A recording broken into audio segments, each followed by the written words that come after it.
In today's video, I'm going to teach you how to fix 403 integration permission errors in Make.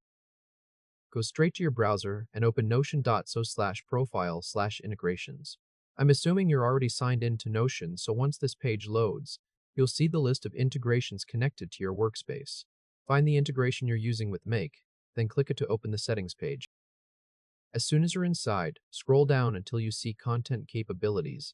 This section is important because if these permissions are incomplete, Make may connect but still fail with a 403 error when it tries to read or update data. Make sure Read Content is turned on. Then check Update Content and make sure that one is on as well. Finally, look for Insert Content and enable that too. At this point, all three content permissions should be active. Now keep scrolling until you reach User Capabilities. This is the setting that causes the issue most often, so don't skip it. You want to enable Read User Information, including email addresses. Once that permission is checked, Notion can properly provide the user details. Make needs during authentication. Without it, the connection may look valid at first, but actions inside the scenario can still fail with the permission error. Next, move down to Comment Capabilities. This part is optional, but it's a good idea to enable it now so you don't run into a different permissions problem later. Turn on Read Comments, then turn on Insert Comments. Even if your current workflow doesn't use comments, enabling these now helps future-proof the integration. After that, scroll all the way to the bottom and click Save. Wait a second for Notion to store those updated permissions before moving on.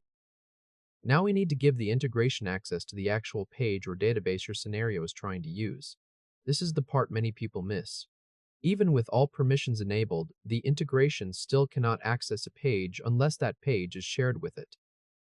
Open the Notion page or database that Make is supposed to work with. In this example, it might be a page called Projects, but use whichever page or database your scenario is targeting.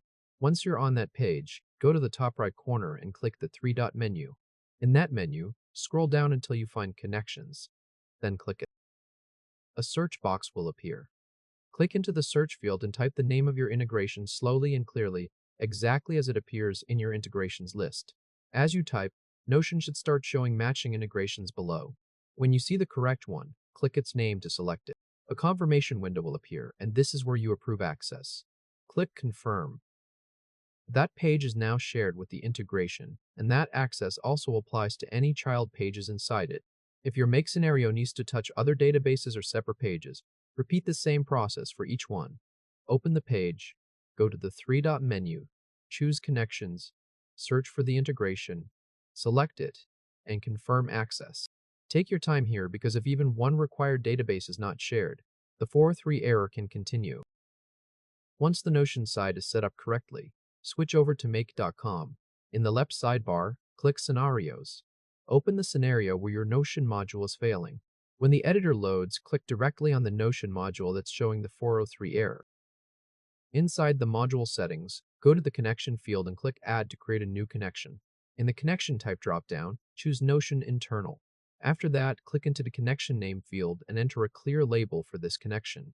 You can type something simple like Notion Make Automation.